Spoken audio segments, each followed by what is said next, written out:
강의를 맡게 된 저는 여의도에 있는 자본시장연구원이라는 데서 일하고 있고요. 제 이름은 서현덕이라고 합니다. 저는 사실 한국은행에서 전에 일을 했었습니다. 바로 이 건물에서 일한 적도 있고요. 2004년부터 2008년까지 일을 했었는데 제가 이 강의 제의를 받고 제가 옛날 생각을 했었습니다. 옛날에 이 금요강좌가 이 규모가 이거보다 작았고 그 건물도 이 대강당이 아니고 그 화폐박물관에서 했었는데 제가 그 생각을 하고 흔쾌히 승낙을 했는데 알고 보니까 이 참석 인원도 300명이 넘고 굉장히 커졌더라고요. 그래가지고 제가 좀 긴장을 하고 준비를 열심히 하려고 노력을 했고요. 여러분들께서도 이 소중한 시간 내서 오신 만큼 많은 것을 얻어 가셨으면 좋겠습니다. 오늘 제가 강의해드릴 제목은 LTV DTI 규제 효과 및 우리나라의 가계부채고요.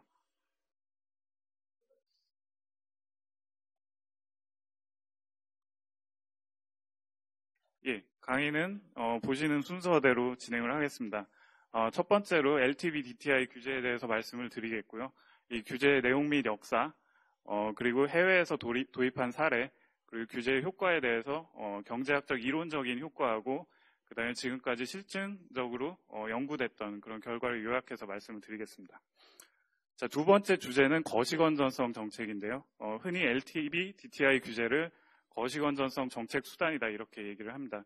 이 거시건전성 정책이 LTV보다 보다 넓은 개념이라고 볼 수가 있고요.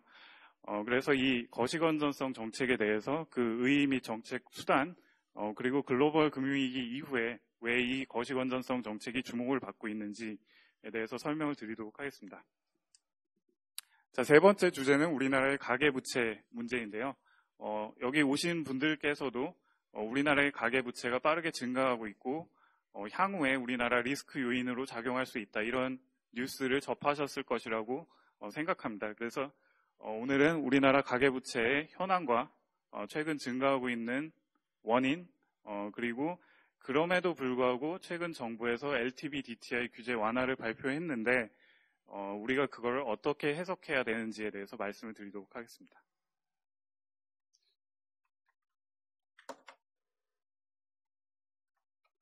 예, 먼저 LTV DTI 규제란 무엇인가부터 시작을 하겠습니다.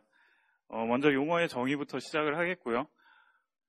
LTV, 이 Loan to Value Ratio고요. 우리말로는 담보 인정 비율이라고 합니다. 일반적으로 담보대출 금액을 담보 가치로 나눈 비율을 의미하고요. 제가 1억짜리 집을 사기 위해서 4천만 원을 대출을 받았다. 그럼 4천만 원을 1억으로 나눠서 제 LTV가 40% 이렇게 계산이 됩니다.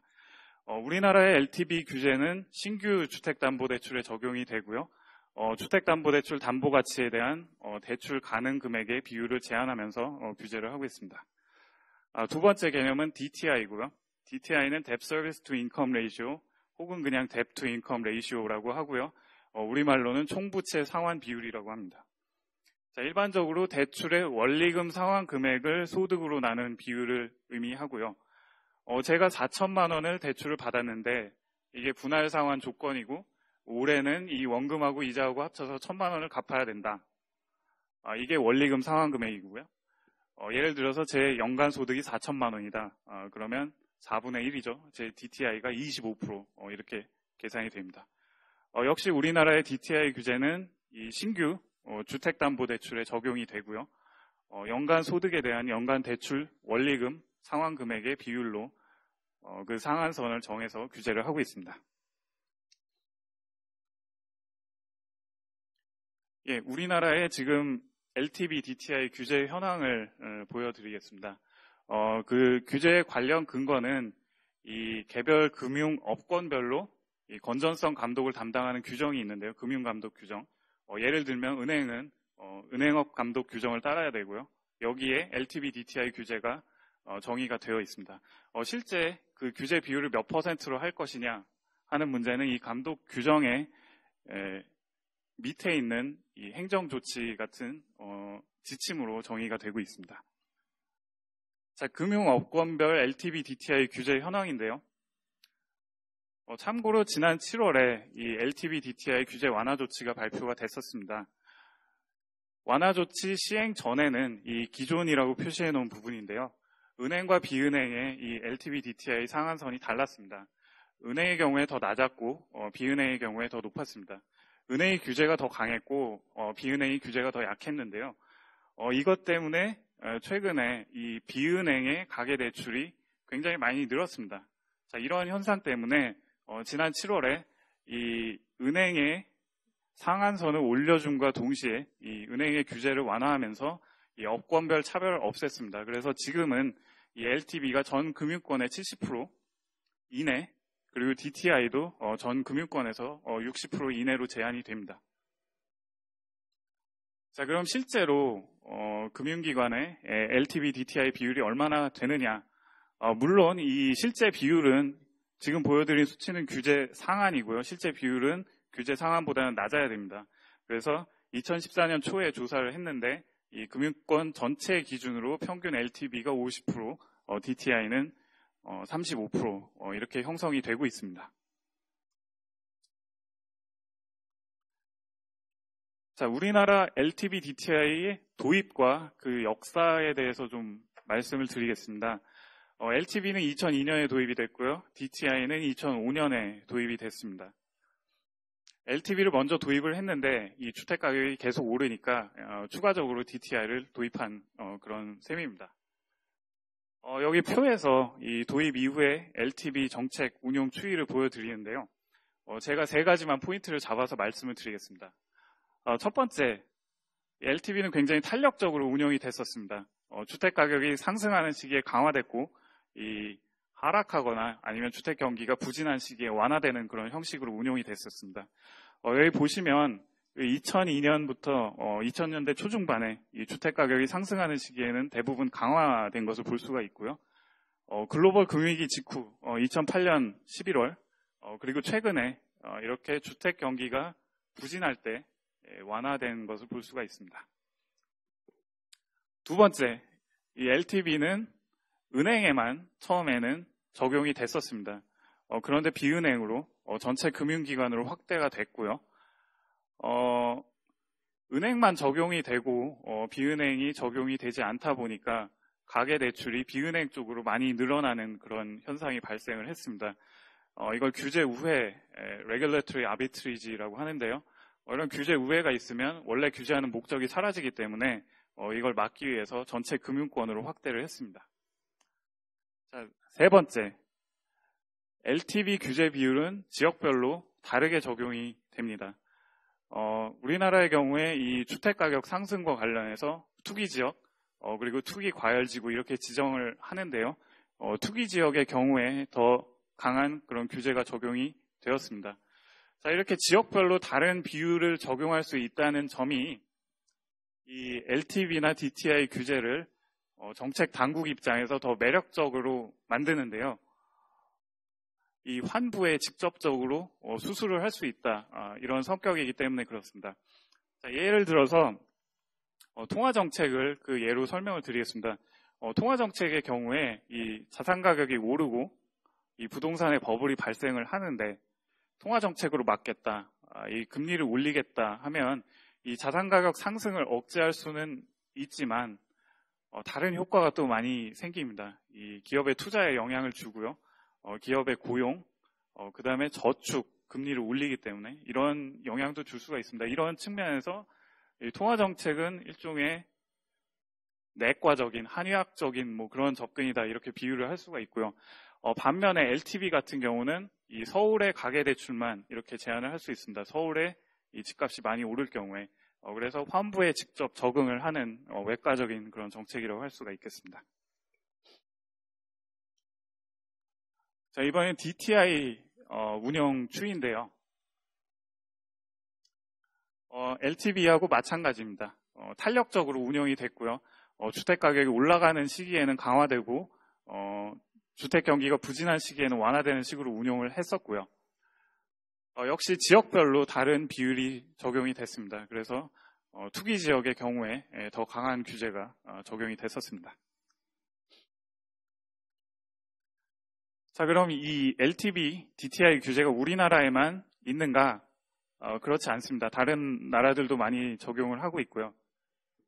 미국은 이미 1913년부터 이게 있었습니다. 이 Federal Reserve Act of 1913에 보면 이 농장 대출의 50%의 LTV 규제를 부과했다. 이런 기록이 있고요. 당시에 주택담보대출에도 비슷한 규제가 있었습니다. 다만 80년대를 지나면서부터는 이 LTV 규제가 미국은 없어졌고요. 금융기관, 은행의 자율에 맡기고 있습니다. 자, 홍콩은 대표적으로 땅이 작고 사람이 많고 경제가 발전한 그런 나라고요. 주택가격이 매우 높습니다. 일찍이 1995년에 이 주택가격 상승을 억제하려고 70%의 LTV를 부과했었습니다. 중국의 경우에도 이 북경이나 상하이 지역의 부동산 가격이 굉장히 높고요. LTV, DTI 규제를 모두 사용했다 이런 기록이 있습니다. 특히 이 글로벌 금융위기를 거치면서 2008년을 거치면서부터는 이들 정책의 필요성을 인식하고 도입하는 국가들이 많이 늘어나고 있습니다. 자, 다음 슬라이드를 보시면요. 이게 LTV, DTI 도입 국가 수인데요. 예를 들면 이 1999년에 이 LTV를 1개국에서 도입하고 DTI를 1개국에서 도입했다 이런 내용이고요. 2009년을 지나서 2010년에 LTV, DTI 도입이 늘어나는 것을 볼 수가 있습니다. 여기 세 번째 Sector Capital Requirement라는 거는 이 특정 지역의 대출을 늘리려면 은행이 특정 지역, 예를 들어 서울의 주택담보대출을 늘리려면 자본을 더 쌓아야 한다 이런 규제고요. 그래서 자본을 쌓을 능력이 없는 은행의 경우에 대출을 더 이상 할 수가 없습니다.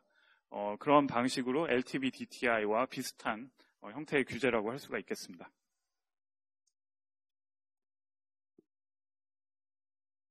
LTV 규제 상한 비율과 주택가격 상승률과의 관계를 보여드리고 있는데요. X축에 LTV 상한이고요. Y축에는 2000년부터 2007년 사이에 누적 주택가격 상승률입니다. 전반적으로 LTV 상한이 낮은 국가일수록 LTV 규제가 강한 국가일수록 주택가격 상승률이 낮은 것을 볼 수가 있습니다. 이런 경향이 일단 있다는 거고요. 실제로 LTV 규제가 이 그래프만 보고 효과적이다 말하기는 어려운 부분도 있습니다. 왜냐하면 이 LTV 규제가 강하다라는 것은 그 정부가 주택가격 상승을 용인하지 않겠다라는 경향이 있다라는 뜻으로 해석할 수도 있고요. 다른 정책을 많이 했을 수도 있습니다. 우리나라 경우에도 LTV, DTI 이외에 종부세도 도입을 했고 공급 물량도 많이 늘렸습니다. 그런 효과가 복합적으로 작용을 했을 수도 있는데 어쨌든 간에 이 LTV 규제가 강한 나라일수록 주택가격 상승률이 낮다 이런 경향이 있다는 점을 참고하시면 될 것 같습니다. 자, 지금부터는 이 LTV, DTI 규제의 효과 말씀드리겠는데요. 먼저 이론적인 그런 효과, 메커니즘 설명을 드리겠습니다. 최근에 규제를 완화했기 때문에 규제 완화를 기준으로 설명을 드리겠고요. 규제를 강화하는 경우에는 이 반대 효과가 발생한다 이렇게 생각하시면 되겠습니다. 자, 첫 번째 효과는 가계의 차입 제약을 완화해서 이 가계가 보다 효율적인 경제활동을 영위할 수 있도록 돕는다. 이런 효과입니다. 쉽게 말해서 내가 돈을 빌리고 싶은데 빌리고 싶은 만큼 빌릴 수 있게 되기 때문에 제가 어떤 장기적인 플랜을 짤 수가 있고 플랜을 짠 대로 소비를 할 수 있다 이런 뜻이고요. 다른 식으로 말하자면 이 생애소득가설이라는 이론이 있습니다. Lifetime Income Hypothesis라는 이론인데요. 가계의 소비는 이 일시적인 소득 변동이 아니라 평생 소득에 기반한다 이런 이론입니다. 그래서 이 가계는 평생 소득에 기반을 해서 장기적인 이 소비 플랜을 짜고 거기서 이탈하는 것을 별로 원하지 않는다. 컨섬션 스무딩, 소비 평탄화라고도 하는데요. 소비가 크게 변동하는 것을 원하지 않는다 이런 뜻입니다. 그래서 일시적인 소득 감소가 있을 경우에 일시적으로 인컴 샥이 있을 경우에 가계는 소비를 줄이기보다는 예를 들어서 제 저축을 줄이거나 아니면 차입을 늘리거나 해서 소비를 평탄화하려는 경향이 있다라는 겁니다. 이 과정에서 차입 제약이 존재를 하면 이 원하는 대로 소비를 평탄화할 수 없기 때문에 유틸리티가 떨어지는 그런 경향이 발생을 하게 되고요. 특히 상대적으로 이 미래 소득에 비해서 이 현재 소득이나 자산의 축적도가 낮은 젊은 세대의 경우에 차입 제약이 있으면 그만큼 이 소득 변동에 대처하기가 쉽지 않은데 이걸 완화하는 그런 효과가 발생을 할 수가 있습니다. 자, 두 번째 효과는 당연히 이 대출을 많이 받을 수 있기 때문에 집을 사려는 사람이 늘어나고요. 주택 구매 수요가 늘고 주택 가격이 상승하는 그런 효과가 있습니다. 만약에 제가 집이 있게 되면 주택 보유한 가게의 경우에는 이 자산 가치가 높아지면서 가계 소비나 내수 확대를 유발하는 그런 효과가 있습니다. 실제적으로 제 소득이 늘어나지 않더라도 제가 갖고 있는 집값이 올라가기 때문에 웰스 이펙트, 부의 효과에 의해서 소비를 늘리는 그런 경우가 발생할 수도 있습니다. 자, 산업 쪽에서도 이 건설업, 고용 창출 효과가 크다 이렇게 알려져 있는데 이쪽의 경기 회복 및 이 고용 증대에 더 도움이 됩니다. 자, 지금까지는 긍정적인 그런 효과였고요. 부정적인 효과도 발생을 할 수가 있습니다. 가계부채가 늘어날 수 있고 이 주택 가격이 올라가면서 부동산 버블이 발생할 수도 있습니다. 자, 가계부채가 늘어나게 되면 거시경제적으로 리스크가 발생한다. 이거에 대해서는 다음 주제에서 더 자세하게 말씀을 드리겠고요. 부동산 버블이 발생해서 집값이 많이 오르게 되면 이 주택을 보유한 세대와 보유하지 않은 세대, 저도 보유하지 않은 세대인데요. 간의 격차가 늘어나는 그런 분배 효과도 있을 수 있다라는 점 말씀드리고 싶고요. 자, 이 분배 효과는 또 다른 측면에서도 발생을 할 수 있는데, 자, 이 LTV DTI 규제 같은 경우에 평소에는 이 저소득 가계 차입을 제한하는, 그래서 효율적인 어떤 결정을 제한하는 반면에 이 금융위기의 가능성이나 그 규모를 줄여서 붐 버스트 사이클, 이 붐 버스트 사이클이라는 것은 이 신용 팽창기에 대출을 많이 받고 이 집값이 올라가고 자산 가격이 오르고 이렇게 버블이 발생했다가 버블이 한 번에 꺼지면서 금융위기가 발생하는 그런 사이클인데요. 자, 이 사이클로부터 저소득층을 보호하는 그런 효과도 서로 상반되는 효과가 있다라는 점 말씀드리고 싶고요. 특히 금융위기가 발생하게 되면 여러 사례에서도 나타나고 우리나라의 IMF 사태에서도 나타나는데 저소득 계층의 피해가 더 크기 때문에 이 장치, LTV 규제 같은 경우에 이를 보호하는 장치로 적용할 수 있다라는 측면이 있습니다. 지금까지 이론적인 효과였고요. 지금부터는 기존의 이 LTV 효과에 대해서 실증적으로 분석을 한 그런 연구들이 있는데요. 거기에 대해서 제가 요약을 해서 그 결과를 말씀드리겠습니다. 처음에 그 이간앤 강의 연구에 따르면 우리가 예상하는 대로 LTV DTI 규제가 강화되면 이 주택 가격이 하락하고 거래량이 떨어진다 이런 결과를 얻었고요. 이 기대 효과에 대해서 설명을 하고 있습니다. 이 기대 효과라는 것은 이 가계를 대상으로 서베이를 합니다. 설문을 해서 이 향후에 주택 가격이 오를 것이다라고 예상을 하는가 아니면 내릴 것이다라고 예상을 하는가, 자, 이렇게 서베이를 해서 그 응답을 가지고 어떤 인덱스를 만들 수가 있는데 이 LTV DTI 규제 강화가 발표가 되면 이 서베이 결과가 상승할 것이다 라는 응답이 줄어들고 하락할 것이다 이런 응답이 더 많아진다, 그런 측면이고요. 자, 단순히 차입을 억제하는 효과뿐만 아니라 이 기대 효과에도 영향을 미친다는 점은 이 모든 시장이 마찬가지인데 이 주택 시장 역시 이 가격 상승에 대한 기대 효과가 굉장히 중요하기 때문에 이 LTV 규제가 기대 효과에 영향을 미친다는 것은 그 정책의 유용성에 대한 근거로 굉장히 유용하게 사용될 수가 있습니다.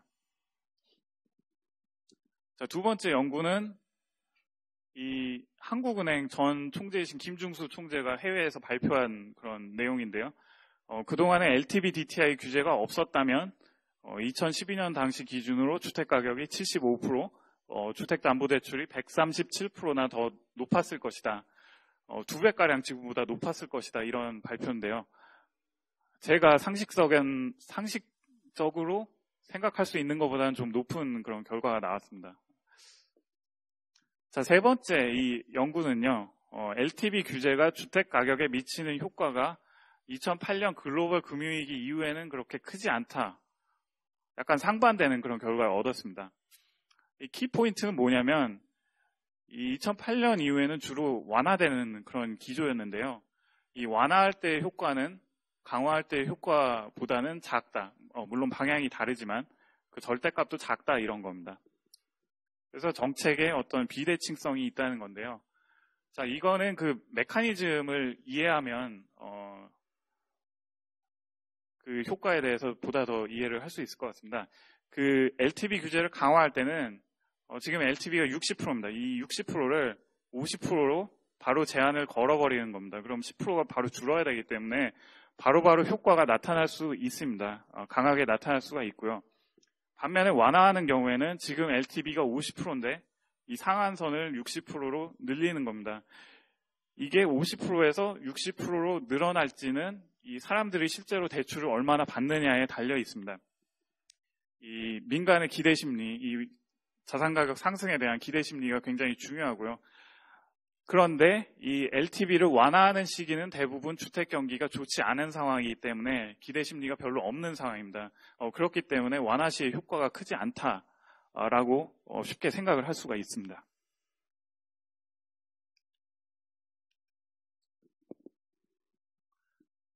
자, 다음 연구는 KDI에서 발표한 연구인데요. 이 거시 모형을 통해서 시뮬레이션을 통해서 발표를 했습니다. LTV가 50%에서 60%로 상승을 하게 되면 이 GDP 대비 가계 대출 비중은 약 2%포인트 증가를 하는데 약 29조 원입니다. 지금 현재 가계 대출은 1000조 원을 좀 넘는 그런 수준이고요. 증가를 하게 되는데 이 주택 가격 상승은 작다, 0.7%에 그친다 이런 결과를 얻었습니다. 자, 왜 대출은 많이 늘어나는데 주택 가격 상승은 상대적으로 작은가? 제가 돈을 빌려가지고 꼭 주택을 사리라는 보장이 없기 때문에 그렇습니다. 제가 주택담보대출을 받더라도 그 돈을 뭐 필요한 거 사는데 쓸 수도 있고 뭐 부모님 드릴 수도 있고 꼭 집을 살 필요는 없습니다. 이건 모형에서도 그렇고요. 그 효과 때문에 이 주택가격 상승이 작게 나타나는 것이다 라고 볼 수가 있겠습니다. 그 밑에 두 개의 연구는 주로 DTI에 대한 규제입니다. 먼저 고성수 윤여선의 연구는 이 DTI가 LTV에 비해서 주택 소비에 미치는 제약 정도가 강하며 더 강한 정책이다. 그리고 저소득계층에 미치는 영향이 더 크다. 당연한 겁니다. DTI는 소득에 대해서 규제를 하고요. 소득이 낮으면 차입을 할 수가 없습니다. 두 번째, 이 신상영 이성원의 연구는 이 서울시 아파트 가격 및 서울시민 소득 기준으로 40% DTI 제한은 적당하다, 과도하지 않다. 오히려 DTI가 40%를 넘어가면 이 가계의 상환 능력에 문제가 생긴다. 이런 결과를 얻었습니다. 그래서 40%의 제한이 건전성 유지에 도움이 된다. 이렇게 주장을 하고 있고요. 자, 이 맨 밑에 2014년 거, 이건 LG경제연구원에서 발표를 했는데요. 이게 그 7월의 완화 조치, 제가 앞에서 말씀드린 완화 조치 이전입니다. 비은행보다 은행에 더 엄격한 LTV 규제가 부여되고 있는 상황에서 LTV 규제를 완화하면서 은행, 비은행 차이를 없애면 이 가계의 비은행 차입 많이 늘어나고 있었는데 이게 금리가 더 낮은 은행 차입으로 전환을 하면서 질적으로는 더 향상이 있을 것이다. 이렇게 주장을 하고 있습니다. 상식적으로도 말이 된다. 이렇게 볼 수가 있고요. 지금까지 말씀드린 이 LTV DTI 규제의 효과를 요약해서 다시 한번 말씀을 드리겠습니다. 이 LTV DTI 규제는 주택 경기 활성화와 가계부채 관리라는 다른 어떤 목적의 정책 목표에 상반된 영향을 미치고요. 따라서 7월에 규제 완화를 결정했다라는 것은 이 정부가 주택 경기 활성화가 더 시급하다, 보다 시급한 과제라고 인식을 하고 우선순위를 그렇게 정했다라는 것을 의미합니다. 자, 지금까지 LTV DTI 규제 비율은 탄력적으로 운영이 되어 왔습니다. 주택가격 상승기에는 강화했고 하락기에는 완화하는 식으로 운영을 했기 때문에 향후에 지금은 완화를 했지만 향후에 이 가계부채 문제가 다시 불거지게 되면 언제든지 다시 강화할 수 있는 그런 정책입니다. 제가 마지막에 이 LTV DTI 규제와 Rational Expectation이라고 썼는데 정부가 이런 식으로 정책을 신뢰성 있게 어떤 룰에 따라서 운용하게 되면 실제로 주택가격 안정에 기대 효과를 통해서 유용하게 사용될 수가 있습니다. 무슨 얘기냐면 이 정부가 어떤 룰을 세운다. 주택 경기가 굉장히 좋을 때는 이 규제를 강화하고 나쁠 때는 완화하는 쪽으로 룰을 세운다. 그러면 이 민간이 가게가 이 정부 정책에 대한 이 룰에 대한 합리적 기대를 형성하게 됩니다. 지금은 주택 경기가 좋지만 곧 정부가 규제를 강화할 것이다. 반대로 지금은 주택 경기가 안 좋은데 곧 완화될 것이다. 이런 기대를 하게 되면 그 민간의 기대가 어떤 바운더리 안에 갇히는 그런 효과가 발생할 수 있고요. 그럼 실제로도 기대가 가격 결정에 중요한 역할을 하기 때문에 가격 안정에 도움이 될 수 있습니다. 제가 여기 통화정책하고 비교를 하는데요, 비교를. 통화정책도 목표는 다르지만 정책 목표가 인플레이션 안정이지만 비슷한 수단을 사용하고 있습니다. 한국은행이 이 중기 인플레이션 목표를 2.5%에서 3.5% 이내로 유지하겠다 이런 타겟을 계속 발표하는 것은 가장 큰 효과는 기대를 2.5에서 3.5로 고정을 시키기 위해 그렇고 이 기대가 고정되면 실제로 인플레이션이 안정되는 효과가 있기 때문에 그렇습니다. 그래서 제가 드리고 싶은 말씀은 이 LTV DTI를 잘 이용하게 되면 이 기대를 형성시키는 데 도움이 돼서 주택가격 안정에 유용하게 사용이 될 수 있다. 이런 점을 말씀드리고 싶습니다.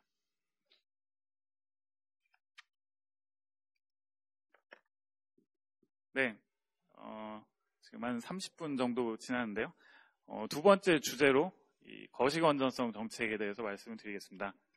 LTV DTI 규제를 거시건전성 정책 수단이다라고 이야기를 하고요. 그래서 LTV DTI가 어떤 거시건전성 정책의 부분 집합이다 이렇게 볼 수 있겠습니다. 자, 그럼 거시건전성 정책은 무엇인가 하는 거를 지금부터 말씀을 드리겠습니다. 먼저 그 의미인데요. 거시건전성 정책이란 자산가격, 가계부채 급증이나 금융기관의 과다한 레버리지 이런 걸 발생할 수 있는 금융위기를 사전적으로 예방하는 그런 정책입니다. 여기 사전적이란 단어가 중요하고요. 자, 글로벌 금융위기 이전에는 이 금융감독이 주로 개별 금융기관의 건전성 감독에 초점을 맞췄습니다. 개별 금융기관의 자기자본 비율이나 유동성 비율 관리에 중점을 뒀고요. 하지만 금융위기, 글로벌 금융위기를 거치면서부터는 이 어떤 거시경제 전체에 아니면 금융 시스템 전체의 리스크를 관리하는 게 중요하다. 이런 의견이 대두되기 시작했습니다. 그 수단이 거시건전성 정책이고요. 구체적인 거시건전성 정책 수단은 먼저 말씀드린 LTV DTI 이 차입자 규제가 있고요. 그리고 금융기관 건전성을 규제하는 방법이 있습니다. 경기 대응 완충 자본, 이 카운터 시클리컬 캐피탈 버퍼라는 거는 경기가 좋을 때, 신용이 팽창할 때, 자산 가격이 오를 때, 이 은행으로 하여금 추가적으로 자본을 쌓아라 의무화하는 그런 제도입니다. 자, 그렇게 쌓은 자본을 다시 경기가 나빠질 때 은행이 사용을 할 수 있습니다. 그래서 일종의 이 완충 장치를 마련해 놓는 그런 제도고요. 자, 두 번째 구조적 자금 조달 비율은 은행이 대출을 함에 있어서 보다 안정적인 재원으로 자금을 조달해서 대출해라 라는 제도입니다. 자, 은행이 이 자금을 조달하는 그 재원 중에서 안정적인 게 뭘까요? 고객 예금입니다. 그래서 대출에 대해서 이 고객 예금 같은 안정적인 재원의 비율을 관리하는 그런 제도입니다. 세 번째, 이 Systemically Important Financial Institution 같은 경우는 금융기관입니다. 금융기관인데 중요해서 이 금융기관이 무너지게 되면 전체 이 금융시장이랑 금융시스템이 마비가 된다. 이런 금융기관이고요. 우리나라 같은 경우에는 큰 은행이 예를 들어서 그 역할을 할 수가 있고 이 글로벌 금융위기 때는 AIG 같은 경우가 이 시스템적으로 중요한 금융기관이다 이렇게 볼 수가 있겠습니다. 자, 이들 기관에 대해서 추가적으로 자본을 더 쌓아라 이렇게 요구를 하고요. 그래서 금융위기로부터 보다 더 대응을 잘할 수 있도록 유도하는 그런 제도입니다. 자, 마지막으로 통화정책. 통화정책은 통화정책인데 금융과열을 방지하기 위한 목적의 어떤 운용, 이 자산의 버블이 발생했을 때 그걸 막기 위해서 금리를 올린다든지 이런 종류의 이 통화정책 운용 역시 넓은 의미에서 거시건전성 정책, 거시건전성 관리를 위한 정책이다. 이렇게 이야기를 할 수가 있겠습니다. 자, 지금 보시는 그래프는 미국의 추인데요. 미국의 주택가격과 가계 신용과 GDP 민간 소비 추이입니다. 2000년대 초중반에 이 주택가격 상승, 가계 신용 상승률이 굉장히 높았고요. 이게 2007년, 2008년에 한 번에 꺼졌습니다. 이게 뚝 떨어졌고요. GDP와 소비 역시 같은 시기에 쭉 빠졌습니다. 그 이후로는 회복이 굉장히 더딘 그런 모습을 볼 수가 있고요. 비슷한 사례로 이 일본의 부동산 버블 그 붕괴 과정에 대한 그래프인데요. 80년대 후반에 이 부동산의 버블이 굉장히 심하게 발생을 해서 이 주택가격 상승률하고 가계신용 상승률이 굉장히 높았습니다. 근데 그게 91년에 갑자기 꺼졌습니다. 갑자기 꺼지면서 심지어는 이 주택가격 상승률 같은 경우에는 91년부터 제가 지금 2003년까지 이 데이터를 찍어놨는데 계속 상승률이 마이너스입니다. 계속 가격이 떨어졌습니다. GDP 역시 이때 한번 침체한 이후에 좀처럼 회복을 못했고요. 이걸 가리켜서 많이 들으셨겠지만 잃어버린 10년, 잃어버린 20년 이렇게 얘기를 합니다. 자, 두 사례에서 볼 수 있는 것처럼 이 금융위기에는 그 전에 사전적으로 이렇게 버블이 발생하고요. 일반적으로. 그리고 버블이 한 번에 꺼지면서 그 회복에는 굉장히 오랜 시간이 걸린다. 그래서 금융위기의 일단 발생하게 되면 비용이 너무 많이 든다. 제가 이런 점을 강조하기 위해서 지금 두 그래프를 보여드렸습니다. 자, 이와 관련해서 약간 그 용어를 좀 설명을 드리겠습니다. 손실매각 리스크와 부채 디플레이션에 대해서 설명을 드리겠는데요. 먼저 파이어세일 손실매각 리스크에 대해서 말씀드리겠습니다. 자, 일단 경기가 좋을 때 신용과열기 이 대출을 많이 받고요. 자산 가격이 올라가고요. 다 좋습니다. 이 자산 가격이 올라가고 제가 갖고 있는 집값이 올라갑니다. 그래서 제가 이걸 담보로 사용할 수 있기 때문에 제가 차입을 더 많이 받을 수가 있습니다. 만약에 이 자산 가격이 더 올라갈 것 같다, 이 집값이 더 올라갈 것 같다라고 하면 저는 차입을 더 많이 받아서 집을 더 살 거고, 그럼 자산 가격이 더 올라갑니다. 이렇게 팽창하는 사이클이 발생을 하고요. 이 과정에서 버블이 발생할 수 있습니다. 자, 그런데 그렇게 대출이 늘어났는데 어떤 이벤트가 있어서 심리가 한 번에 꺾였다, 그리고 불경기가 발생했다, 이렇게 가정을 하겠습니다. 자산 가격이 떨어지기 시작하고요. 집값이 떨어지기 시작하고요. 불경기까지 겹쳐가지고 대출의 연체가 발생을 합니다. 자산 가격이 부채 규모를 하회하는 경우도 발생을 하게 됩니다. 제가 1억을 대출을 받았는데 제 집값이 8천만 원으로 떨어지는 그런 일도 생기게 됩니다. 자, 그러면 채권자 입장에서 어떻게 하겠습니까? 이걸 회수를 해야 되는데 이 대출을 회수하기 위해서 이 담보를 압류를 해가지고 그냥 팔아버립니다. 약간의 손실을 보겠죠. 이 대출이 1억 원인데 이 담보 가격이 8천만 원이니까 그거를 이 부채 상환 혹은 부채 회수를 위한 담보 자산의 손실 매각 파이어 세일이라고 합니다. 자, 문제가 뭐냐면 이 팔기 때문에 세일이 일어나기 때문에 이 시장의 이 집값, 담보 자산 가격 하락 압력이 추가적으로 발생을 합니다. 그러니까 멀쩡하던 사람도 이 옆 사람이 파이어 세일을 하게 되면 집값이 추가적으로 떨어지기 때문에 또 이 부채 리스크가 발생을 하게 되는 거고요. 자, 그래서 담보 자산 가격이 더 떨어지고요. 경기가 더 나빠지고 또 다른 사람이 저렇게 자산 가격이 부채 가격을 하회하는 그런 현상이 발생하고 또 팔아야 되고 또 떨어지고. 자, 이렇게 부정적인 그런 사이클이 발생을 하게 됩니다. 자, 이 사이클을 부채 디플레이션, 뎁트 디플레이션이라고 하는데요. 미국의 경제학자 어빈 피셔가 1930년대 대공황의 원인으로 제시를 했습니다. 이 개념을 제시를 했고요.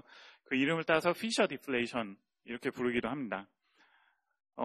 위에 본 것처럼 이 부채 상환을 위한 손실 매각과 자산 가격 하락의 사이클이 번갈아서 일어나면서 불경기가 일어나고 디플레이션이 일어나는 그런 현상입니다. 자, 그런데 이 디플레이션은 여러모로 안 좋은데 차입자 입장에서 더 안 좋습니다. 왜냐하면 이 부채는 명목 가치로 계산이 되는데 이 물가가 떨어지게 되면 그 실질 가치가 올라가죠. 그래서 제가 차입을 한 게 그 실질 가치가 더 커지는 겁니다. 그래서 저의 어떤 상환 부담, 차입자의 상환 부담이 증대한다라는 점에서 이 차입자, 가뜩이나 서러운데 이런 게 일어나면 더 안 좋은 그런 결과가 나타나게 됩니다. 자, 그러면 이런 부채 디플레이션과 관련해서 어떻게 해서 거시건전성 정책이 필요하다라는 결론이 나오게 되는지 그 과정을 잇기 위해서 이 외부성과 과다 차입이라는 개념에 대해서 설명을 드리겠습니다. 자, 외부성이라는 용어를 들어보셨을 것이라고 생각합니다. 이 경제학 교과서에 나오는 그런 용어고요. 쉽게 말해서 제가 어떤 행동을 하는데 제가 의도하지 않게 제3자에게 어떤 경제학적인 효과를 발생을 시키면 그걸 외부성이라고 합니다. 여기서는 좀 더 다르게 정의를 해보겠는데요. 여기서는 외부성이 존재할 때 사회적 비용, 소셜 코스트하고 개인적 비용, 프라이빗 코스트 간 괴리가 발생한다. 이렇게 정의를 하겠습니다. 외부성이 존재하게 되면 이 경쟁시장, 자유경쟁시장의 균형은 파레토 균형에 도달할 수가 없고요. 그래서 이 사회적으로 어떤 최적 수준을 이룰 수가 없습니다. 자, 그러면 이 손실 매각 리스크에서 어떠한 외부성이 발생하는지에 대해서 지금부터 설명을 드리겠습니다. 제가 집을 샀습니다. 집을 사기 위해서 주택담보대출을 받았고요. 그런데 제가 재수가 없어가지고 제가 집을 사자마자 집값이 떨어지기 시작했습니다. 그래서 제가 대출받은 것보다 집값이 더 많이 떨어졌습니다. 그래서 이 채권자 은행이 제 집을 담보로 삼았던 거를 압류를 해서 팔아버리겠다 이렇게 합니다. 저는 망했죠. 망했습니다. 근데 저는 거기서 끝입니다. 이 집을 털어버리고 부채가 없어지고 저는 거기서 끝납니다. 개인적인 문제는 여기서 끝납니다. 근데 문제는 뭐냐면 사회 전체적으로는 이 은행이 집을 파는 과정에서 은행이 이 압류를 해서 집을 파는 과정에서 집값이 더 떨어지기 때문에 이 집값의 하락 압력이 발생하기 때문에 이 멀쩡했던 제 옆에 있는 사람이 또 영향을 받습니다. 제 옆에 있는 사람이 원래는 건전했는데 이 집값이 이 대출받은 것보다 더 떨어지는 그런 현상이 발생을 하고요. 또 팔아야 됩니다. 그럼 집값이 더 떨어지고 그 옆 사람이 또 영향을 받습니다. 자, 이걸 다른 용어로 표현을 해서 개별, 인디비주얼 경제 주체는 신용 냉각기에 발생하는 그 일반 균형, 전체 경제에서의 가격 하락 효과를 고려하지 않는다. 자, 이걸 외부성이다라고 이야기를 합니다. 자, 이 결과가 어떻게 되냐면 이 개인이 이 미래에 이 자산 가격 하락 효과를 고려하지 않고 차입을 하기 때문에 이 경기가 좋을 때 신용 과열기에 개인에게 맡겨놓으면 경쟁 시장에서는 사회적으로 바람직한 수준, 이 소셜리 옵티멀한 수준보다 차입을 더 많이 한다. 이런 결과를 얻을 수가 있습니다. 자, 그렇기 때문에 이 사회적인 수준의 차입을 만들기 위해서 이 신용 과열기의 차입을 억제하는 거시건전성 정책이 설득력을 얻을 수가 있습니다.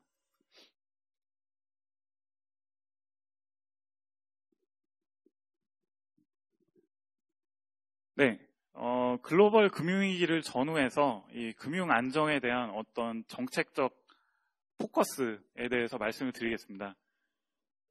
글로벌 금융위기 이전에는 이 금융 안정과 관련해서 사전적으로 예방을 하는 이런 거시건전성 정책보다 사후적인 시장 안정화 정책, 이 유동성을 공급하고 정부에서 안정화 정책을 발표하고 이런 거를 더 선호하는 경향이 있었습니다.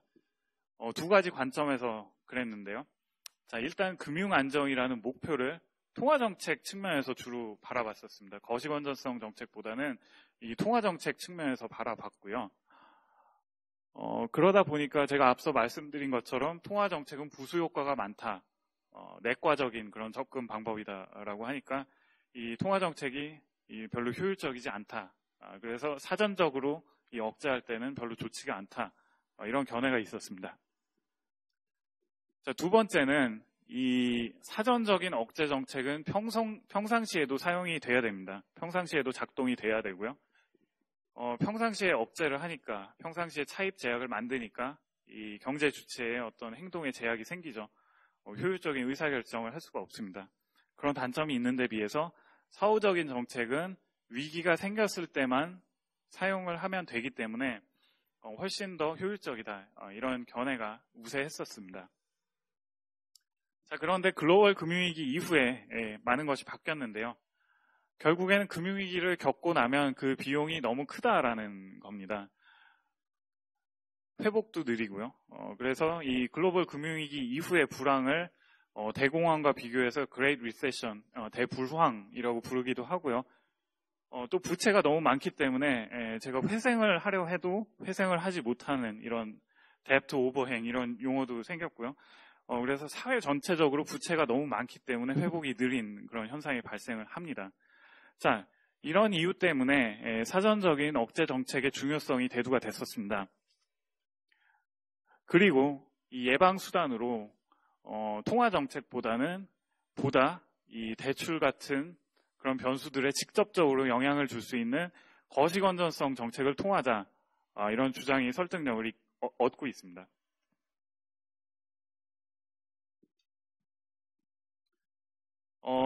여기 제가 그린 그래프는 이 통화 정책과 거시건전성 정책을 통해서 이 신용량을 조절하는 그런 정책 수단 간 비교를 하고 있는데요. 왼쪽은 통화 정책을 통해서 조절하는 거고요. 오른쪽은 거시건전성 정책을 통해서 조절하는 그런 제도입니다. 이 L은 이 대출량, 신용량이고요. R은 이자율입니다. 여기 S라고 해놓은 거는 이 대출의 공급, 신용의 공급인데 결국엔 저축을 의미하고요. 이자율이 높아지면 이 저축이 늘어나기 때문에 이 공급량이 우상향한다 이렇게 그려놨고요. D는 자금 수요, 대출 수요입니다. 이자율이 낮아지면 대출 수요가 늘어나기 때문에 이 우하향하는 것으로 그려놨습니다.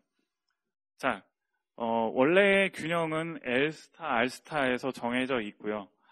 그런데 지금 이 신용량 대출이 너무 많다, 줄여야 되겠다라고 생각을 해서 통화 정책을 사용한다라고 가정을 하겠습니다. 통화 정책을 사용해서 이 금리를 올리겠다라는 건데요. 자, 중앙은행이 금리를 올리려면 시중에 있는 자금을 흡수를 해야 됩니다. 그래야 금리가 올라가는데 시중 자금을 흡수하기 때문에 이 저축할 돈이 없고요. 그래서 S가 안쪽으로 줄어들고요. 자금 수요는 더 늘어날 수도 있습니다. 그래서 D는 오른쪽으로 움직일 수도 있고 둘 다 영향을 받습니다. 저축하고 이 차입하고 둘 다 영향을 받고 결국에 이 균형 신용량은 LA에서 LB 어디든 결정이 될 수 있고요. 그래서 원래 신용량보다 늘어날 수도 있습니다. 게다가 지금 저는 이런 방향을 정해놨는데 D가 D 프라임으로 가고 S가 S 프라임으로 가는데 꼭 이렇게 가리라는 보장도 없습니다. D가 반대쪽으로 갈 수도 있고요. S가 반대쪽으로 갈 수도 있습니다. 이건 어디까지나 어떤 경제 주체의 반응에 달려 있고요. 그게 일정하지도 않습니다. 그리고 탄력성, 그 다음에 뭐 어떤 것을 가정하느냐에 따라서 다른 결과가 나오는데 제가 말씀드리고 싶은 거는 이 통화 정책은 이 크레딧, 신용이라는 측면에 있어서 공급, 저축과 수요, 차입에 둘 다 영향을 준다라는 점입니다.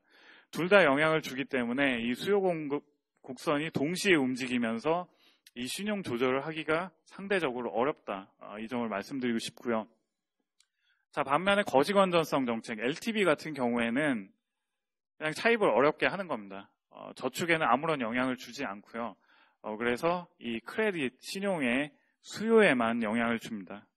그래서 LTV를 강화하게 되면 이 신용의 수요가 줄어드는 것을 볼 수가 있고 이 균형, 대출량, 신용량 역시 줄어드는 것을, 보다 효과적으로 줄어드는 것을 볼 수가 있습니다. 자, 이런 의미에서 통화정책은 인플레이션 안정에, 거시건전성 정책은 신용 안정에 보다 효과적일 수 있다라는 논리가 있습니다. 항상 그렇다고 할 수는 없고요. 이런 논리가 있고 어떤 경우에는 통화정책이 효과적일 수도 있는데 일단은 이런 논리가 거시건전성 정책 측면에서 많이 반영이 되고 있습니다. 물론 상황에 따라서는 이 금융안정이라는 주제를 위해서 통화정책의 역할이 중요합니다. 일단 위기가 발생했다. 금융시장이 마비되고 있다. 이럴 때는 거시건전성 정책의 역할이 별로 없습니다. 이때는 중앙은행이 유동성을 공급하고 구제금융을 지원하고 이런 방법을 통해서 시장의 기대 심리를 안정화시킬 필요가 있고요. LTV DTI 규제가 크게 이때는 할 역할이 없습니다. 그래서 제가 결론적으로 말씀드리고 싶은 거는 이 금융안정이라는 큰 목표를 위해서는 사실은 이 거시건전성 정책과 통화정책이 같은 방향으로 서로 협조하는 것이 중요하다라는 점을 말씀을 드리고 싶습니다. 다른 예를 또 하나 들면 중앙은행이 금리를 계속 낮춰가지고 돈을 푸는데 반대로 LTV는 강화를 한다. 이러면 오히려 시장에 혼란만 또 생기고요. 둘 다 추구하는 바가 다르기는 하겠습니다만은 어떤 금융안정이라는 목표를 위해서는 바람직하지 않다. 그래서 두 가지 정책이 조화를 이룰 필요가 있다라는 점을 강조하고 싶습니다. 지금부터는 보다 실제적인 그런 주제로 제가 말씀을 드리도록 하겠습니다. 우리나라의 가계부채에 대해서 설명을 드리겠습니다. 부문별 부채 추이인데요. 가계부채 그리고 공공부채, 기업부채를 GDP로 나눈 그 비율의 추이를 보여드리고 있습니다. 2004년부터 가계부채는 꾸준히 증가하고 있고요. 공공부문 부채 역시 최근에 또 특히 꾸준하게 증가를 하고 있습니다. 반면에 기업부채의 경우에는 이 글로벌 금융위기 때 한번 꺾였다가 그 이후에는 그 증가가 부진한 그런 상황입니다. 이건 제가 추가를 한 슬라이드인데요. 우리나라의 가계부채가 다른 나라와 비교했을 때 어느 정도 높냐를 나타내는 그래프입니다. 이 OECD에서 뽑았고요. 우리나라의 이 가처분 소득 대비 가계부채 비율은 여기 있는 OECD 국가 중에서 지금 9번째고요. 그래서 높은 편이다라고 할 수 있습니다. 여기 보시면 미국, 영국, 스페인, 일본 다 글로벌 금융위기 때 크게 손실을 입은 그런 국가들이고요. 그런 나라들에서는 2007년에 비해서 2011년에 가계부채 그 비율이 줄어드는 것을 볼 수가 있는데 지금 우리나라는 증가하고 있는 추세다라는 점을 참고하시면 될 것 같습니다. 자, IMF 사태 이후 우리나라의 가계신용, 가계부채 추이인데요. 자, IMF 사태는 이 우리나라에서 기업 부문의 부채가 너무 많았기 때문에 그리고 외환 부문에서 유동성이 별로 없었기 때문에 발생을 했습니다. 자, 은행들이 이 IMF 사태 때 이 기업 대출에서 손실을 많이 입었는데요. 그것 때문에 이 전략적으로 IMF 사태 이후에는 보다 안전한 가계 대출을 확대하는 쪽으로 전략을 잡았습니다. 여기 보시면 이 99년 이후에 가계 대출, 가계 신용 증가율이 굉장히 빠른 것을 볼 수가 있고요. 그러다가 2003년에 한번 꺾였습니다. 이때가 카드 사태고 이때 굉장히 그 가계 부문에 신용 불량자가 많이 발생을 했었습니다. 자, 그 이후에는 이 2004년부터 8년까지의 기간 중에는 우리나라에서 이 부동산 가격이 굉장히 빠르게 오르는 시기였기 때문에 그것과 연결이 되어서 가계 부채도 많이 늘어났습니다. 자, 2009년에 글로벌 금융위기 때 한번 또 꺾였고요. 하지만 그 이후에 또 계속 꾸준하게 증가하고 있습니다. 지금 보시는 그래프는 이 주택 가격 상승률, 주택 매매 가격 지수, 그리고 그 증가율 추이를 나타내고 있는데요. 글로벌 금융위기 이전에는 이 주택 가격이 오르면서 가계부채도 비슷한 시기에 계속 오르는 그런 연결고리가 있었습니다. 자, 반면에 이 글로벌 금융위기 이후에는 이 주택가격 상승률이 많이 낮아졌고요. 하향 안정화가 됐고, 그럼에도 불구하고 가계부채는 계속 올라가고 있기 때문에 이 둘 간의 어떤 연결고리가 약해진 상황입니다. 그래서 최근 가계부채가 증가하는 것은 주택가격 상승하고는 별로 관련이 없다라는 말씀을 드리고 싶고요. 자, 이 부분이 제일 문제가 되는 그런 부분입니다. 가계부채 증가율이 가계소득 증가율을 꾸준히 상회하고 있습니다. 이 빨간색 점선으로 보시는 게 가계신용, 가계부채 증가율이고요. 초록색 점선으로 나타나는 게 이 가계소득 증가율입니다. 자, 2004년을 제외하면 계속 그 가계부채 증가율이 가계소득 증가율보다 높습니다. 따라서 이 가계신용을 가처분 소득으로 나눈 그 비중, 이 소득 대비 이 부채 비율 역시 계속 꾸준히 올라가는 모습을 볼 수가 있습니다. 자, 소득에 비해서 부채가 늘어난다라는 점은 이 향후에 이 가계의 상환 여력이 부족해질 수 있다라는 점에서 굉장히 우려스러운 점입니다. 지금부터는 왜 이런 현상이 나타나고 있는지에 대해서 이 가계의 소득 측면, 그리고 지출 측면, 그리고 가계의 자산 측면 종합적으로 한번 살펴보도록 하겠습니다. 우리나라의 가계소득과 기업소득을 비교를 하고 있는데요. 쉽게 말해서 전체 GDP에서 가계소득이 차지하는 비중이 계속 떨어지고 있습니다. 자, 왼쪽 그래프는 가계소득과 기업소득 증가율인데요. 빨간색이 기업소득이고 파란색이 가계소득 증가율입니다. 전반적으로 이 빨간색의 기업소득 증가율이 더 높고요.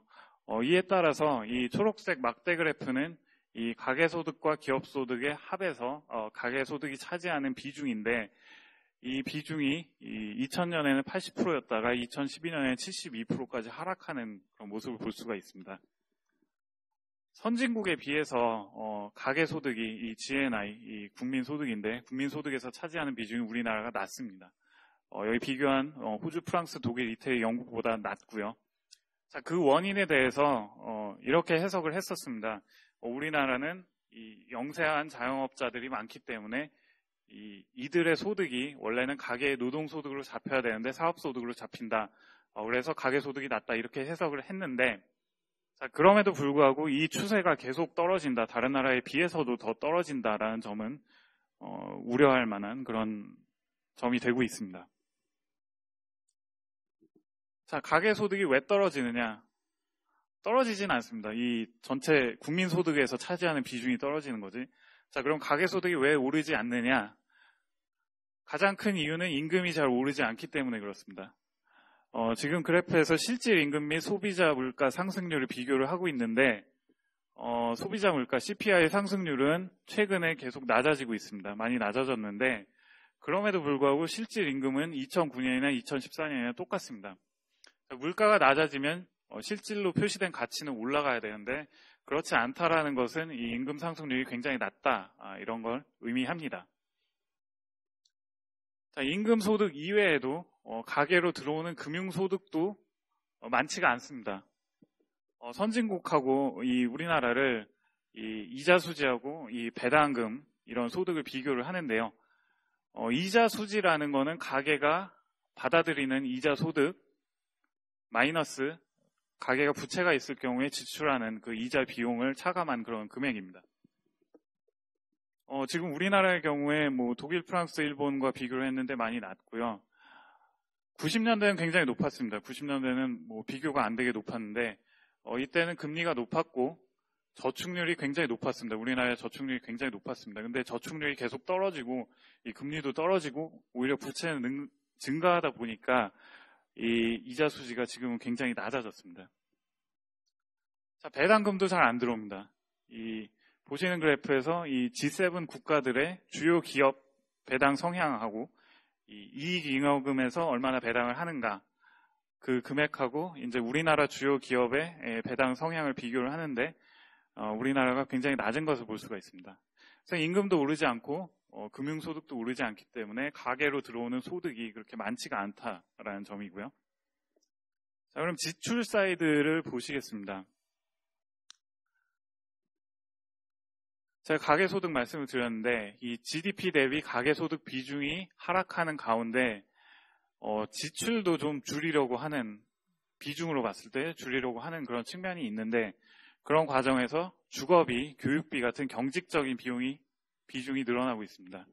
이 전체 가계 지출 비중에서 교육비, 주거비, 그리고 노후 보장을 위한, 노후 대비를 위한 지출, 이런 비용은 쉽게 줄일 수가 없습니다. 그런 의미에서 경직적인 비용이라고 하는데 이들 지출이 차지하는 비중이 늘어나고 있고요. 주거비를 예를 들면 최근에 전세 가격이 상승하면서 주거비 부담이 올라가고 있습니다. 자, 월세 금리는 월세로 내야 되는 그런 돈은 하락하는 그런 추세를 보이고는 있는데 여전히 은행 이자율보다는 약간 4, 5% 높은 그런 수준에서 형성이 되고 있습니다. 주거비에 대해서 조금 더 말씀을 드리면 소득 분위별, 이 주거비 분포, 소득 분포에 따른 주거비 현황인데요. 평균적으로도 이 소득에서 주거비가 차지하는 비중이 올라가고 있고요. 특히 2분위 저소득층의 경우에 그 비중이 더 올라가고 있고 4분위 중상위 계층의 경우에도 계속 올라가는 추세를 보이고 있습니다.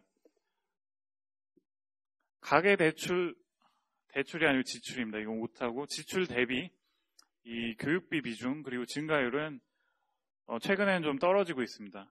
최근에 떨어지는 거는 이 반값 등록금과 같은 정책을 통해서 이 공적인 지출이 떨어지고 있기 때문에 그렇고요. 반면에 이 사교육 지출은 계속 높은 그런 비중을 보이고 있습니다.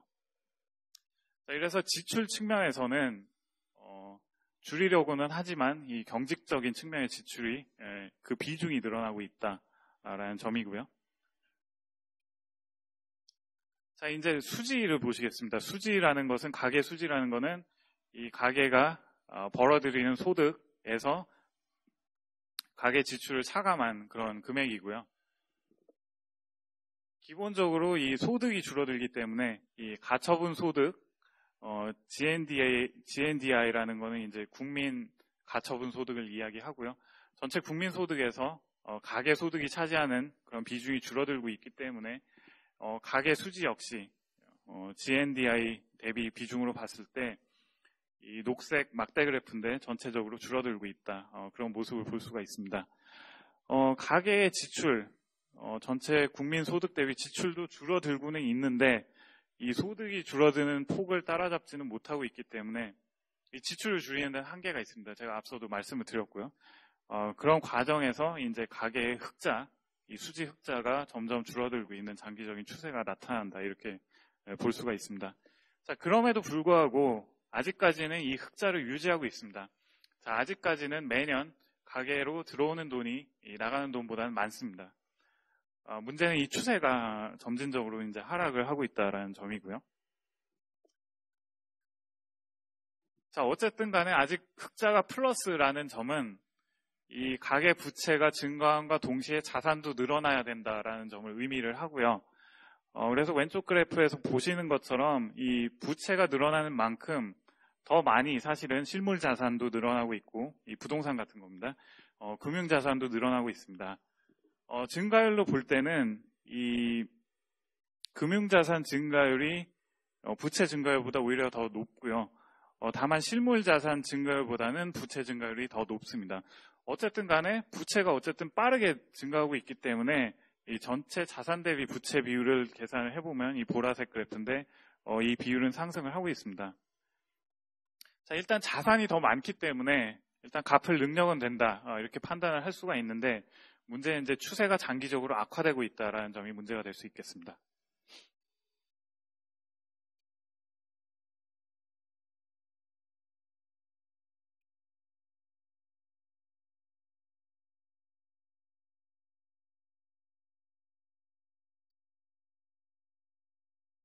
네, 이 대출의 양극화 현상이 또 발생을 하고 있는데요.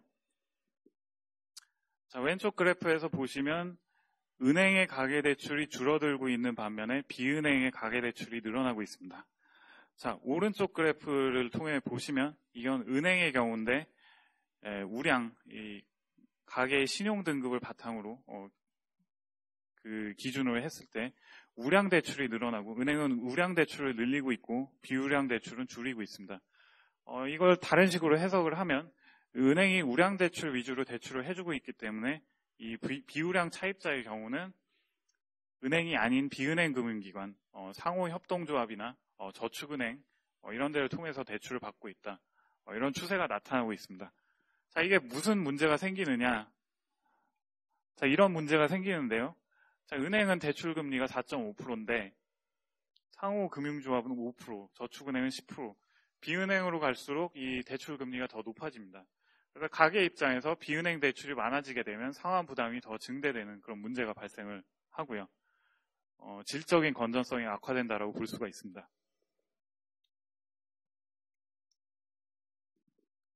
자, 이제는 이 우리나라의 가계부채를 누가 주로 갖고 있느냐, 그 분포를 보시겠습니다.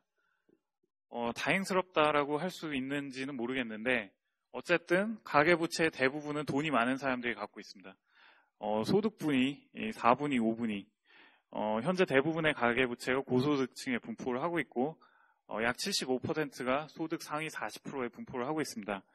4분위, 5분위의 경우에 가계부채도 많지만 그것과 비교해서 자산도 많습니다. 순자산도 많고 소득도 많기 때문에 이들이 이 빚을 갚을 능력이 상대적으로 낮다 이렇게 판단을 할 수 있고요.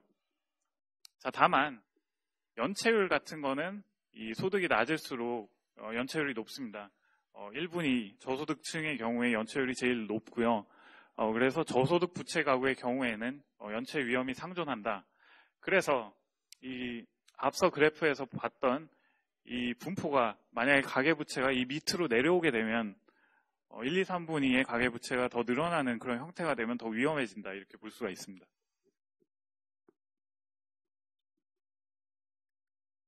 이런 이슈를 좀 요약해서 말씀을 드리겠습니다. IMF 이후에 가계부채는 꾸준히 상승을 했고요. 글로벌 금융위기를 겪으면서 미국 같은 나라는 그 이후에 줄었는데 우리나라는 계속 상승을 하고 있습니다. 물론 미국은 타격을 크게 입었고 우리나라는 별 타격이 없었습니다. 그런 차이가 있고요. 자, 지금 현재 대부분의 가계부채는 고소득층에 분포를 하고 있고 가계부채가 증가하는 만큼 자산도 증가하고 있습니다. 이걸 기반으로 해서 지금 일부에서는 아직은 우리나라 가계부채가 지금 현황은 심각하지 않다, 갚을 능력이 있다라고 평가하는 그런 시각도 있고요. 다만 이 증가하는 추세가 문제가 된다라고 볼 수 있을 것 같습니다. 자, 추세적으로는 가계부채 증가율이 이 소득 증가율을 뛰어넘고 있기 때문에 건전성이 저하되고 있고요. 그 가장 큰 원인은 이 임금 상승 부진 등으로 국민소득에서 가계소득이 차지하는 비중이 점차 줄기 때문입니다. 자, 가계는 소득이 줄어드는 만큼 이 소비를 줄여서 대응을 하려고 하는데 경직적인 지출이 있기 때문에 이 노후 대비, 주거비, 교육비 등의 지출이 있기 때문에 그게 여의치 않고 그게 가계부채 증대라는 그런 결과로 나타나고 있습니다. 자, 그래서 최근의 가계부채 문제는 이 부동산 가격 상승, 기대 심리 등에 따른 차입보다는 어떤 소득 부진과 더 큰 원인이 있다고 할 수가 있고요. 그래서 경제 정책을 결정하는 데 있어서 근본적으로 가계 소득을 늘릴 수 있는 그런 접근이 필요하다고 생각이 됩니다. 자, 한편 비은행을 통한 그런 가계 대출의 양극화 현상이 발생하는 것은 이 가계의 재무 건전성 부담을 더 키울 수 있는 그런 문제로 작용을 할 수가 있습니다. 지금까지 이 가계부채 현황과 원인에 대해서 말씀을 드렸고요. 자, 이제 마지막으로 이렇게 가계부채가 증가함에도 불구하고 정부에서 최근 지난 7월에 LTV DTI 규제 완화 조치를 발표를 했는데 이걸 어떻게 해석을 해야 하는가에 대해서 설명을 드리겠습니다. 지금 보시는 거는 이 기획재정부 보도자료를 그대로 갖다 붙인 거고요. 여기서 LTV DTI 규제 완화를 발표를 했었습니다. 제가 말씀드리고 싶은 거는 이 정부에서도 이 똑같은 현실 인식을 하고 있습니다. 제가 말씀드린 것과 같은 현실 인식을 하고 있습니다. 먼저 첫 번째 보시면 이 경기가 계속 부진하다 이런 내용이고요. 두 번째, 최근의 경기 부진은 구조적이고 복합적인 문제에서 비롯된다. 여기 이런 표현이 있습니다. 임금 상승 둔화로 가계소득 부진, 내수 부진의 악순환이 지속되고 제가 말씀드린 그런 내용입니다. 가계 소득이 부진하다. 이게 문제가 된다라는 점을 인지를 하고 있고요. 정부에서. 세 번째, 가계부채가 과도하다. 과다한 가계부채, 낙후된 서비스 산업 등이 눈앞의 문제로 현실화됐다. 가계부채는 소비와 경제 성장을 제약하는 수준까지 이르렀다라는 점을 인식을 하고 있습니다. 자, 네 번째, 현 상황이 지속될 경우에 우리 경제는 축소 균형의 늪에 빠질 우려가 있다. 내수 부진하면서 이 저성장, 저물가, 경상수지는 과다 흑자 이런 불황의 늪에 빠질 수가 있다.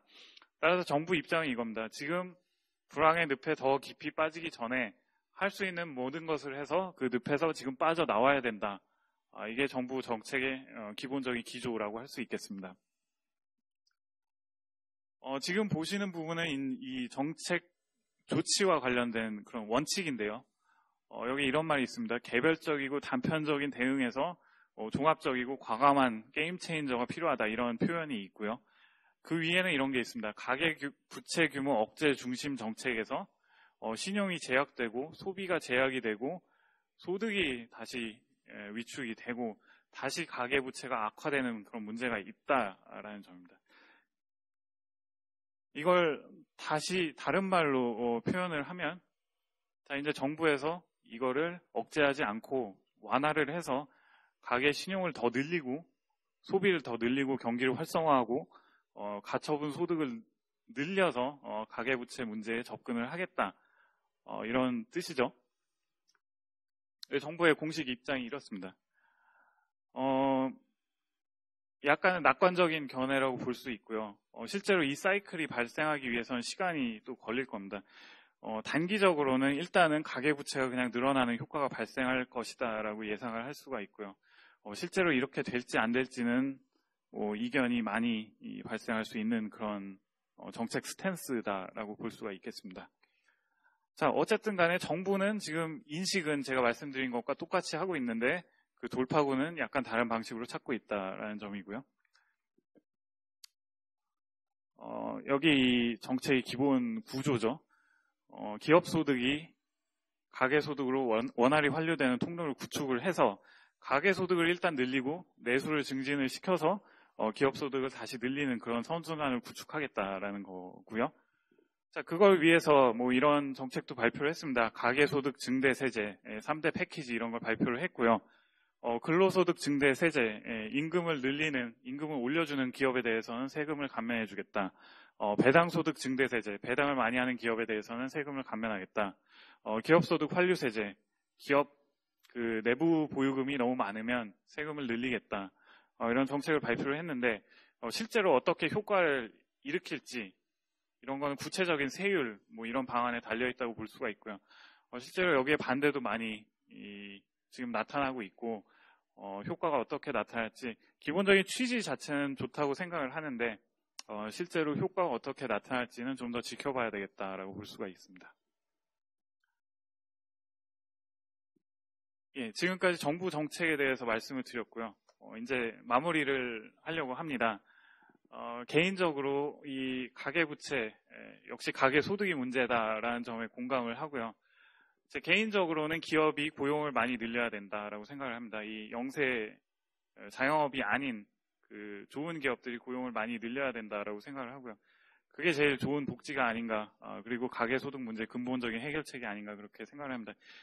물론 기업도 지금 수익성이 떨어지고 있긴 한데 어쨌든 그 GDP에서 기업으로 들어가는 소득 비중이 높기 때문에 저 개인적으로는 그렇게 생각을 하는데 물론 이게 어렵습니다. 기업도 고용을 늘리지 않은 그런 이유가 있고 기존 기업에 고용된 노동자들 입장도 있긴 한데 이 문제는 좀 가계부채 문제는 구조적인 문제인데 이런 구조적인 문제에 정부가 어떤 지역적인 접근을 하기보다는 좀 더 근본적인 접근을 할 필요가 있지 않을까 개인적으로 마지막으로 이런 말씀을 덧붙이고 싶고요. 예, 오늘 이 주제에 대해서 앞으로도 많은 관심을 가지시고 앞으로 의사결정하실 때, 집 살 때, 대출 받을 때, 다른 의사결정하실 때 참고하시길 바라겠습니다. 이상으로 오늘 강의 마치겠습니다. 오늘 LTV/DTI와 또 그 거식 안정성 정책, 그 다음에 가계부채에 대해서 다시 한번 짚어주신 주셨는데요. 강의를 해주신 자본시장연구원 서윤덕 연구위원님께 다시 한번 감사 인사를 부탁드리겠습니다. 감사합니다.